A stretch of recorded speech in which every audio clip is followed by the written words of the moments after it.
Hello guys! Welcome to another video. Ganito nga ang itsura ng aming tinitiran kapag umaga. Talaga namang lahat ng gamit ay nakakalat, pati aso nga namin dyan ay kakalat-kalat. Kung ako nga lang sana masusunod, gusto ko nga sana yung mala aesthetic na bahay. Kaso yung mga kasama ko ang hilig naman magkalat. Gusto yata nila yung mala junk shop, yung talaga bang napakaraming kalat. At heto nga dahil napakainit nga naman ng panahon, dito kami natutulog ngayon sa sala, kaya nandiyan pa yung mga higaan namin. At hanggang dito nga sa ibabaw ng table, talaga namang kalat-kalat ang mga charger, at pati sa labas, pati mga tsinelas nakakalat din. At idagdag mo pa nga itong mga laruan ng aso ko, talaga namang kinakalat din nila. Pati nga itong mga upuan, mga walis at ibabaw ng lamesa na to, talaga namang punong-puno ng kalat. Fast forward na nga natin para makita nyo ang kalat dito sa buong kabahayan. At heto nga pati sa ibabaw ng nababaw, hindi ko pa naurungan itong mga napagkapihan kanina. At pati nga dito sa may pinagawaan ng siopaw hanggang dito sa may hagdan papunta sa itaas, talaga naman napakaraming nakatambak na kalat. Ewan ko nga ba tuwing umaga kung bakit ganito kakalat. Siguro kaapura natin, hindi natin namamalayan yung mga gamit na ginagamit natin ay hindi natin na ibabalik sa dati. Kaya ganito ang kinalalabasan, nagiging ganito kakalat. At dahil nga ganito kakalat tuwing umaga, ito nga ay naging daily routine na natin ang paglilinis ng ating bahay tuwing umaga. At heto nga, nabutan ko pa yung pusa na talaga naman pinagbobuti ang kanyang pagkakalat.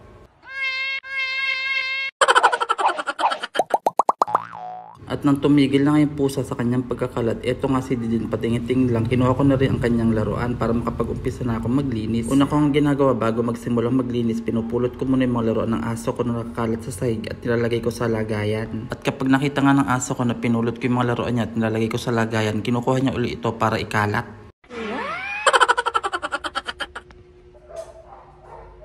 At nang maitabi ko na ngayon mga nakakalat sa sahig, sinimulan ko na rin magwalis.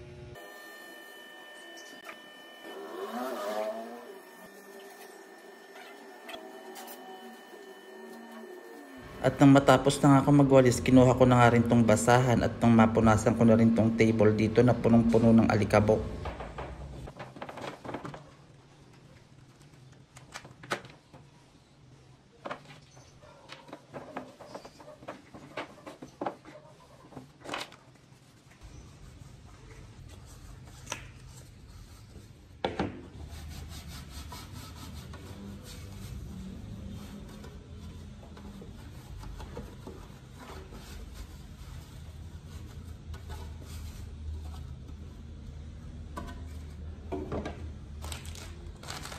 Nagtatabi nga lang pala ako rito ng red disco butter para naman sa ganun pag nagutom tayo meron tayong kinakain. Ito rin kasi yung flavor ng red disco na gusto ko, yung butter flavor. Red disco butter, baka naman siya what?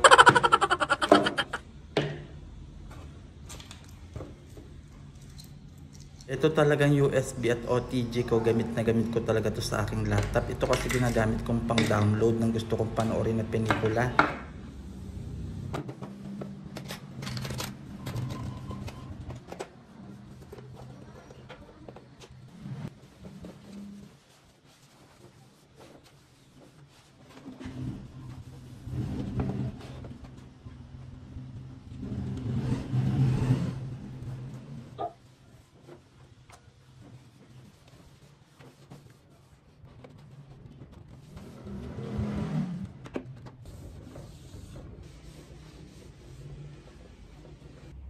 At nang matapos nga ako magpunas-punas sa lamesa, ito nga kinuha ko uli walis tambo para magwalis na rito.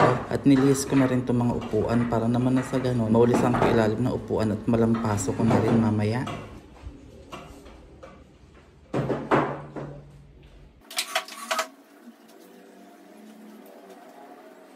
At nang mailis ko na nga itong mga upuan, winalisan ko na rin itong mga pinanggalingan. At sumunod naman, kinuha ko na rin itong map para malampaso ko na rin. Binanlawan ko na rin pala sa dishwashing liquid at konting Zondrox itong ginamit kong panglampaso sa sahig. At nang matapos kong lampasuhin, ibinalik ko na rin itong mga upuan sa dati nilang kinalalagyan. At nagwalis-walis na nga rin ako ng bahagya bago ko ibalik itong dalawang upuan na maliit sa pinaglalagyan nila. At nang maibalik ko na nga itong mga upuan sa kanilang kinalalagyan, kinuha ko na rin itong walis at tinuloy ko na uling walisan dito para naman talagang malinis na malinis at walang matirang kalat at alikabok. At nang matapos nga ako magwalis dito, sinunod ko na rin iligpit tong mga cord na nakakalat dito at ayusin tong mga laruan ng aso. Balak ko na rin kasing alisin tong carpet dito at para malaban na kasi punong-puno na rin naman ng alikabok. Kinuha at binuhos ko na nga rin itong mga laruan ng aso para pagpagin ko isa-isa dahil punong-puno na nga rin ng alikabok dito sa ilalim. At sumunod, tinanggal ko na rin itong dating gamit kong tripod at tinabi ko na rin. Sunod naman, tinanggal ko na rin itong mga nakapatong dito sa ibabaw ng lamesa at para malinis at mapunasan ko na rin. At kapag natanggal ko na yung mga nakapatong dito sa ibabaw ng lamesa, pwede ko nang buhatin at ilihis itong lamesa para nang sa ganun makuha ko na yung carpets dito sa ilalim ng lamesa at para maalis ko na rin at para malabhan ko na. Ito nga pala yung stick na sinisindihan ko tuwing umaga pang taboy bad vibes. Ito nga po palang malaki na to ay si Tanokoy. Nabili ko po to sa Japan Surplus. Ito naman po ay lagayan ng katol. Lalagay mo yung katol dyan para yung abo niya nasasalo na to at hindi pa kalat-kalat sa lapag. At tatakpan mo yung usok lang ang lalabas. Sinunod ko na rin tanggalin tong artificial plant natin na nabili natin sa Orange App. Kung gusto nyo nga rin pala na to, lalagay ko na lang po yung link sa comment section. At eto nga, natanggal ko na lahat ng nakapatong dito sa ibabaw ng lamesa at pinunasan ko na rin. At pagkatapos bubuhatin ko na rin para matanggal ko na yung carpet sa ilalim. At nang matanggal ko nga yung lamesa, ito nga yung carpet, tutupiin ko na rin para nang sa ganun malabhan ko na. Siguro hindi muna ako ngayon maglalaba. Susunod na video na lang papakita kung paano ko nilalaban tong carpet na to. May kabigatan din po kasi tong carpet na to, kaya susunod na video ko na lang po papakita kung paano ko po siya nilalaban. Ito nga po pala yung nabili ko sa Japan Surplus.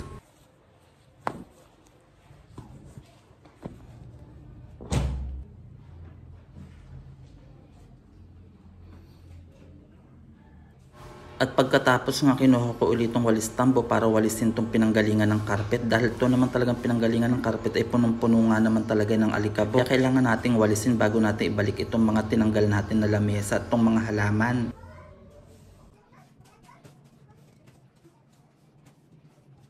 At nang matapos kong ang walisan, binalik ko na itong lamesa para naman maipatong ko na yung mga dating nakalagay dito. At sumunod naman, ibinalik ko na rin itong patungan ng halaman para naman mailagay ko na yung halaman dyan. At bago ko nga ibalik yung mga nakapatong dyan, heto nga, pinunasan ko muna ulit. At nang pagkapunas ko nga, heto nga, ibinalik ko na isa-isa yung mga dating nakapatong dito.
matapos nga akong tanggalin yung carpet at maibalik na yung mga dating nakalagay doon sa lamesa. At eto na maitunuloy ko namang walisan dito sa kusina.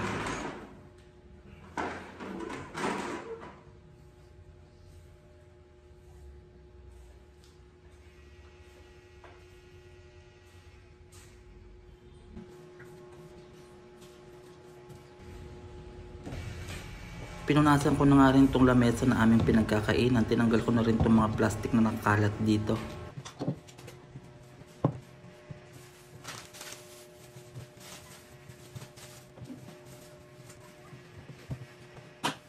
Nilagay ko na nga rin sa supot yung kalat at sinalo ko na rin dito sa winawalisan ko. At heto nga tutuloy ko ng walisan yung mga kalat dito sa kusina papunta ron sa labas. At habang nagwawalis nga ako, heto nga si din pakalat-kalat dito sa baba. Hinila ko nga yung basan at marumi ka ko yun at pinaalis ko siya. At maya maya nga ito naman pusa ngayon ang pakalat-kalat dito sa winawalis ko. Ayan nga siya yung makulit na pusa.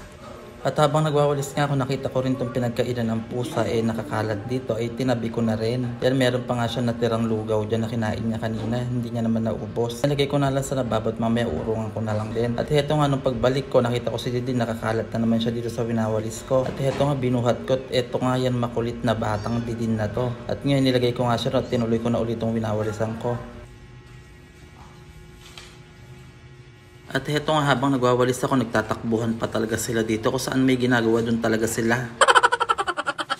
At heto nga fast forward na tayo sa aking ginagawang pagwawalis. Heto nga pinagpag ko na rin yung basahan. Ito nga palang mga kalat na tayo tinataboy ko sa likod ng bahay dyan sa kabilang pinto.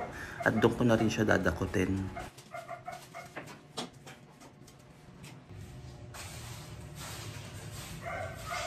At heto nga naitaboy ko na yung mga kalat dito sa kabilang pinto sa likod bahay. At heto nga lumabas ako, sumunod pa sa akin si Didin. At nandito na nga tayo sa likod bahay. Ito nga binawalisan ko pa rin. At kinuha ko na rin yung walis ting-ting para naman mawalisan ko ng mabuti dito sa likod. At nang maipon ko nga itong winawalis ko mga kalat dito, kinuha ko na rin itong plastic para ayusin. At dito kasi lalagay itong mga nawalis ko na ito. Pagkatapos ibubuhol ko na lang. Then ko kasi lalagay sa isang plastic na yan lahat ng nawalis kong kalat dito.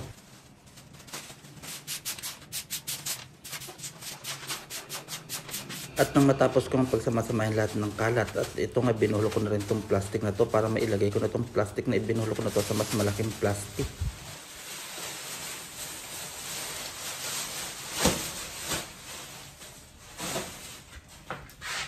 At heto nga hindi ko talaga tinigilan pagwalis dito. Talagang inuulit-ulit kong walisan dito para naman talaga masigurado ko na wala matitirang kalat dito sa likod. Dito kasi kami naglalaba. Mahirap naman maiwan ng mga plastic dito. Baka naman punta sa butas at magbara. At heto nga talaga naman pinapanay ko ang pagwalis dito para naman masigurado ako na walang matirang kalat dito o anumang plastic.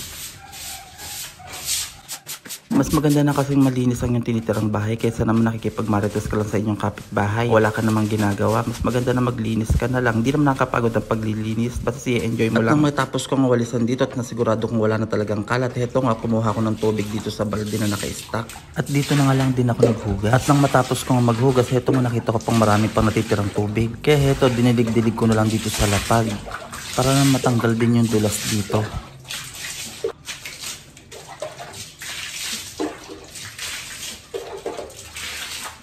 At nang matapos ko ang buhusan ng tubig dito sa lapag, kinuha ko nga itong basura dito at nilagay ko sa gilid para naman hindi tuluyang mabasa. At kapag lagay ko nga ng basura doon, kinuha ko na rin itong brush at panisip kong brushin na lang din itong lapag para naman sigurado na mawala ang mga dulas dito at mga duming nakakapit.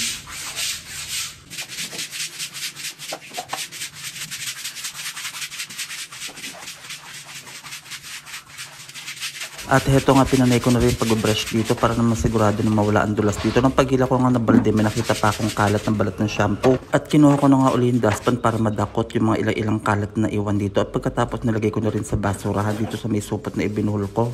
At nang mailagay ko nga yung kalat dito, heto nga ibinuhol ko ulit yung plastic na nakalagay dito para naman sigurado hindi na maikalat.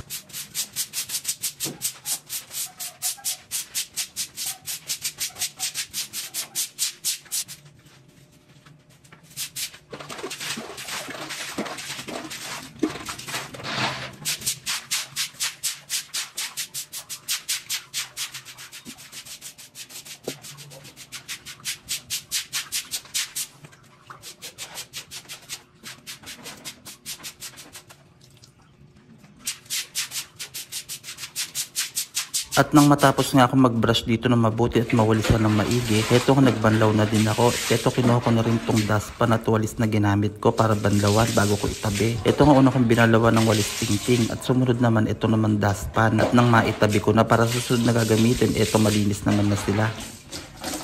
At nang matapos ko ang balawan tong dustpan at walis tingting na ginamit ko, pinagtabi ko na lang sila dyan sa gilid at eto nga nagugas na rin ako ng mabuti ng kamay ko.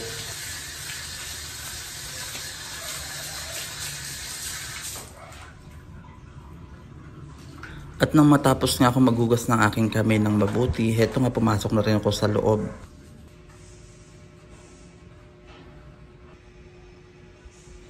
At sinunod ko na nga rin urungan itong mga natitirang urungin dito sa lababo na aming pinagkapihan kanina. Kokonti lang din naman itong urungin na natitira dito, kaya heto dinurungan ko na rin para naman wala nang nakatambak dito sa ating lababo.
At nang matapos ko ngang urungan lahat ng nakatambak dito sa lababo, heto nga sinunod ko naman laban itong basahan at nang maipunas ko na dito sa pasimano.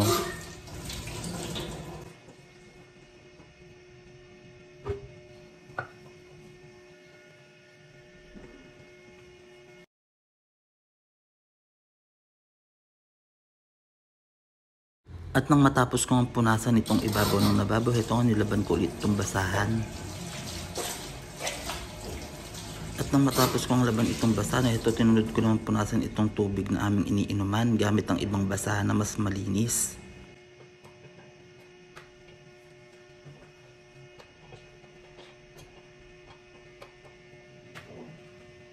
At nang matapos kong punasan ng malinis na basahan itong aming tubigan, heto sinunod ko na rin itong lagay ng asin at pagkatapos sinalinan ko na rin ng asin ng panibago.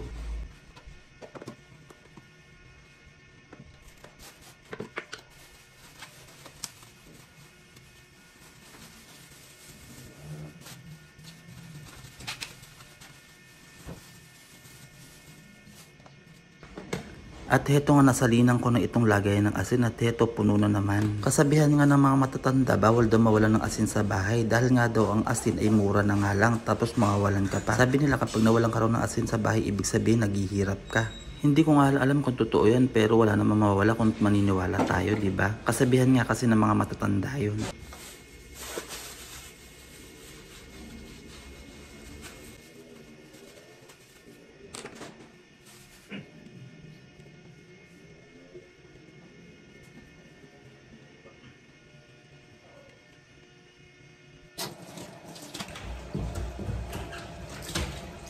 At sinunod ko na rin linisin itong lababo at tinanggal ko na rin yung mga naipon na kalat doon.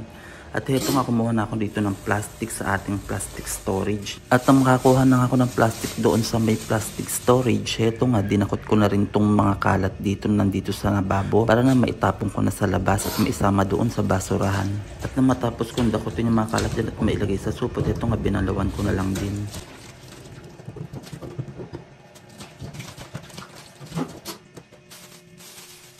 At nang matapos kong dakutin yung mga kalat, yan heto nga ibinulo ko na yung plastic para naman hindi na makalkal ng daga or mga ipis kapag tinapon ko sa basurahan. At nang matapos nga ako sa ginagawa ko dito sa lababo, heto nga tinanggal ko muna tong plastic storage. Ito nga pala ay nare-remove naman. Tinanggal ko nga muna sa pinaglalagyan niya at nakita ko nga tong mga plastic na to. Kaya heto nga inipon ko na at nilagay ko na lang din dito sa plastic storage.